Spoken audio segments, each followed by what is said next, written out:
আসসালামু আলাইকুম dear viewers. দাদাগিরি অন্ধকারে যুক্তরাষ্ট্র বাংলাদেশের পরমাণু চুক্তি। এবার ঘরে বসেই পরমাণু বোমা বানাতে পারবে তারেক রহমান সরকার। এবার যুক্তরাষ্ট্রকে কাজে লাগিয়ে পাকিস্তানের মতোই পরমাণু বোমা বানাতে পারবে বাংলাদেশ। ভাবছেন পাগল হয়ে গেছি, তবে আপনি পাগল ভাবলেও প্রতিবেশী ভারতের বুকে কিন্তু ঠিকই চরম কাঁপন ধরেছে। তারা মনে মনে মারাত্মক আতঙ্কে ভুগছে। আর এর মূল কারণ হলো সম্প্রতি আচমকাই সরাসরি পারমাণবিক চুক্তির প্রস্তাব নিয়ে ঢাকায় হাজির হয়েছে মার্কিন যুক্তরাষ্ট্র। কাগজে কলমে এটি শুধু বেসামরিক চুক্তি মনে হলেও এর ভিতরে লুকিয়ে আছে এক অবিশ্বাস্য মেরুকরণের বীজ। মধ্যপ্রাচ্যে ইরান ঠিক সেই ফর্মুলা ব্যবহার করে পশ্চিমা বিশ্বের চোখে ধুলো দিয়ে ইসরায়েলের শত হামলা আর মার্কিন যুক্তরাষ্ট্রের ভয়ঙ্কর সব অবরোধকে বুড়ো আঙ্গুল দেখিয়ে নিজেদের পারমাণবিক সক্ষমতার চূড়ান্ত শিখরে পৌঁছেছে। ঠিক তখনই একই পথে হাঁটার এক সুবর্ণ সুযোগ তৈরি হচ্ছে লাল সবুজের এই দেশটির সামনে। রূপপুর পারমাণবিক বিদ্যুৎ কেন্দ্রের মাধ্যমে ইতিমধ্যে বাংলাদেশ পরমাণু যুগে পা রেখেছে। কিন্তু এবার যুক্তরাষ্ট্রের এই প্রস্তাব যদি চূড়ান্ত রূপ পায় আর ঢাকা যদি গোপনে ইউরেনিয়াম সমৃদ্ধকরণ সেই কঠিন অথচ সাহসী পথটি বেছে নেয়, তবে কি ঘটবে? একটিমাত্র পারমাণবিক বোমা কিভাবে চিরকালের জন্য ধূলিসাৎ করে দিতে পারে প্রতিবেশী ভারতের যুগ যুগ ভরে চলা অগ্রাসী দাদাগিরি? কেন পশ্চিমা পরাশক্তিগুলো কোনোভাবেই চাইবে না বাংলাদেশ এই চূড়ান্ত ক্ষমতার অধিকারী হোক? আর সবকিছু ছাপিয়ে বাংলাদেশ কি সত্যি পশ্চিমা অবরোধ তোয়াক্কা না করে এক অপ্রতিরোধ্য পারমাণবিক শক্তিধর রাষ্ট্রে পরিণত হওয়ার সাহস দেখাতে পারবে?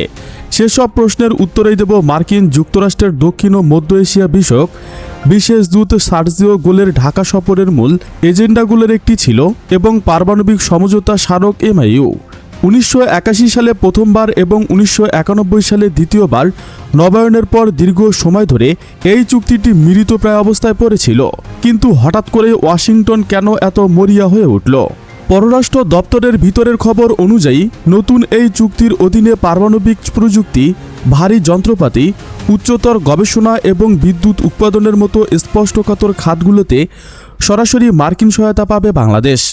আন্তর্জাতিক নিয়মের দোহাই দিয়ে এটিকে একটি শান্তিপূর্ণ বেসামরিক উদ্যোগ হিসেবে প্রচার করা হচ্ছে। কিন্তু ইতিহাসের পাতা ঘাটলে দেখা যায় বিশ্বের প্রতিটি পারমাণবিক শক্তিধর দেশ তাদের পরমাণু কর্মসূচির সূচনা করেছিল এই বেসামরিক আর শান্তিপূর্ণ তকমা লাগিয়েই।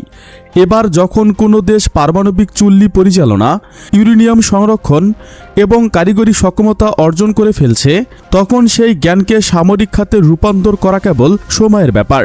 মধ্যপ্রাচ্যের দিকে তাকালে এই নির্মম সত্যটি জলের মতো পরিষ্কার হয়ে যায়। দশকের পর দশক ধরে ইরানের ওপর পৃথিবীর ইতিহাসের সবচেয়ে ভয়ঙ্কর সব অর্থনৈতিক অবরোধ চাপিয়ে রেখেছে যুক্তরাষ্ট্র। তাদের বিজ্ঞানীদের গুপ্ত হত্যা করা হয়েছে, পারমাণবিক স্থাপনায় হামলা চালানো হয়েছে, এমনকি দেশের সর্বোচ্চ নেতাকেও নির্মমভাবে হত্যা করা হয়েছে।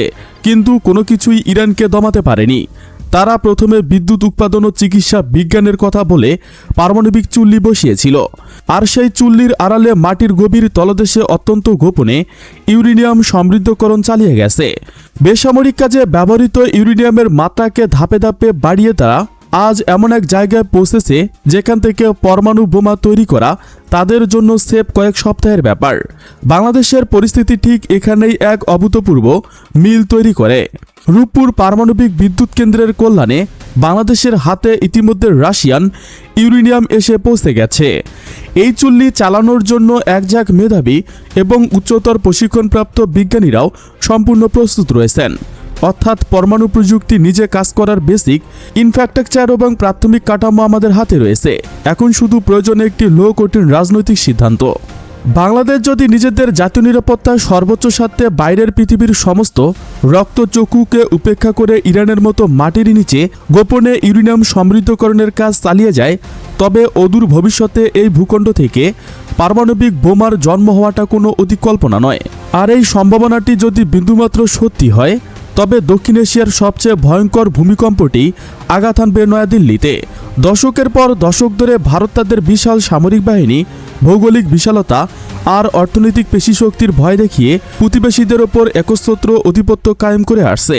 সীমান্ত হত্যা থেকে শুরু করে অভিন্ন নদীর পানি নিয়ে যে নির্লজ্জ ব্ল্যাকমেইলিং নয়াদিল্লি চালিয়ে আসছে, তার প্রধান কারণ হলো বেসামরিক ক্ষমতার বিস্তর ব্যবধান।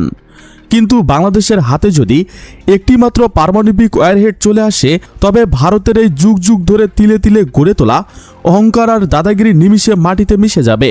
কারণ পারমাণবিক অস্ত্র এমন একটি সমতা রক্ষাকারী শক্তি যা ছোট আর বড় দেশের মধ্যকার বিশাল সামরিক ব্যবধানকে 1 সেকেন্ডে শূন্যে নামিয়ে আনতে পারে।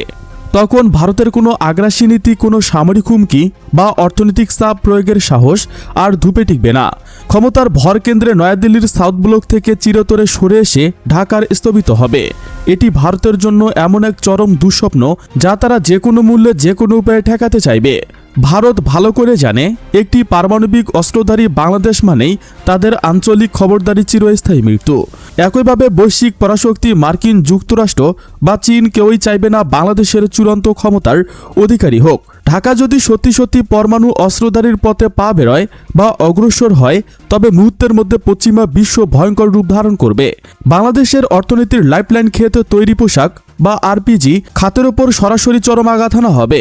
রপ্তানি সম্পূর্ণ বন্ধ করে দিয়ে বৈদেশিক মুদ্রার রিজার্ভ আটকে দিয়ে গোটা দেশের অর্থনীতিকে শ্বাসরুদ্ধ করে মেরে ফেলার এক ভয়ঙ্কর আন্তর্জাতিক ষড়যন্ত্র শুরু হয়ে যাবে। কিন্তু একটি স্বাধীন জাতি যখন নিজেদের চূড়ান্ত সার্বভৌমত্ব নিশ্চিত করার শপথ নেয়, তখন কোনো অবরোধই তাদের গলা টিপে ধরতে পারে না। উত্তর কোরিয়ার মতো একটি ছোট দেশ সারা বিশ্বের সম্পূর্ণ একঘরে হয়ে শুধু পারমাণবিক অস্ত্রের জোরে আজ যুক্তরাষ্ট্রের চোখে চোখ রেখে কথা বলে। পাকিস্তান তাদের দেশের নাগরিকদের ক্ষুধার্ত রেখে হলেও পরমাণু বোমা তৈরি করে ভারতের রক্তচক্ষুকে স্তব্ধ করে দিয়েছে। 1971 সালে শূন্য হাতে প্রবল পরাশক্তির বিরুদ্ধে দাঁড়িয়ে যে জাতি স্বাধীনতা ছিনিয়ে আনতে পারে, সেই জাতি যদি নিজেদের অজয় সামরিক শক্তি অর্জনের জন্য সাময়িক অর্থনৈতিক কষ্টটুকু মেনে নেওয়ার মানসিকতা তৈরি করতে পারে, তবে পৃথিবীর কোনো পরাশক্তির স্বার্থ নেই তাদের রুখে দাঁড়ানোর। তবে সামরিক বিজ্ঞানের এক নিরেট সত্য হলো, কেবল একটি পারমাণবিক বোমা বানিয়ে ভূগর্ভস্থ বাংকারে লুকিয়ে রাখলে শত্রুর মনে ভীত সঞ্চয় করা যায় না। সেই বিধ্বংসী বোমাকে নিখুঁতভাবে শত্রুর বুকে আশ্রয় ফেলার জন্য প্রয়োজন হয় অত্যাধুনিক এবং অপ্রতিরোধ নিক্ষেপণ ব্যবস্থা। আর ঠিক এখানেই বাংলাদেশ যোজন যোজন পিছিয়ে রয়েছে। একটি পরমাণু বোমাকে কাঙ্ক্ষিত লক্ষ্যে পৌঁছাতে হলে দরকার অত্যন্ত শক্তিশালী দূরপাল্লার ব্যালিস্টিক মিসাইল অথবা পঞ্চম প্রজন্মের অত্যাধুনিক ফাইটার জেট। নির্মম সত্য হলো, বর্তমানে বাংলাদেশের আকাশ প্রতিরক্ষায় এমন কোনো আধুনিক যুদ্ধবিমান নেই যা এই ধরনের ভারী এবং ভয়ঙ্কর স্পষ্টকাতর অস্ত্র বহর করে শত্রুর অত্যাধুনিক রাডার ফাঁকি দিয়ে হামলা চালাতে সক্ষম। বাংলাদেশ বিমান বাহিনীর বর্তমান বহরের দিকে তাকালে চরম হতাশা ছাড়া আর কিছুই মেলে না। সবচেয়ে বেশি সংখ্যায় যে যুদ্ধ বিমানটি রয়েছে সেটি হলো চীনের তৈরি F-7BGI। আধুনিক সামরিক প্রযুক্তির এই যুগে এই বিমানগুলোকে রীতিমতো উড়ন্ত কফিন ছাড়া আর কিছুই বলা যায় না। এগুলো আকাশে ওড়ার সময় এতটাই বিকট শব্দ করে যে শত্রুপক্ষের কোনো আধুনিক রাডার সিস্টেমের দরকার নেই। সাধারণ এন্টি এয়ারক্রাফট গান দিয়ে নিচে থেকে গুলি করেই এগুলোকে ভূপাতিত করে দেওয়া সম্ভব।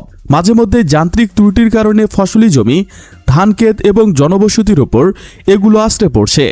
মার্কিন যুক্তরাষ্ট্রের F-2 র্যাক্টর, রাশিয়ার Su-57 কিংবা পার্শ্ববর্তী ভারতের রাফাল যুদ্ধবিমানের সামনে বাংলাদেশের এই বাপদাদার আমলের F-কে BGI টিকতে অক্ষম।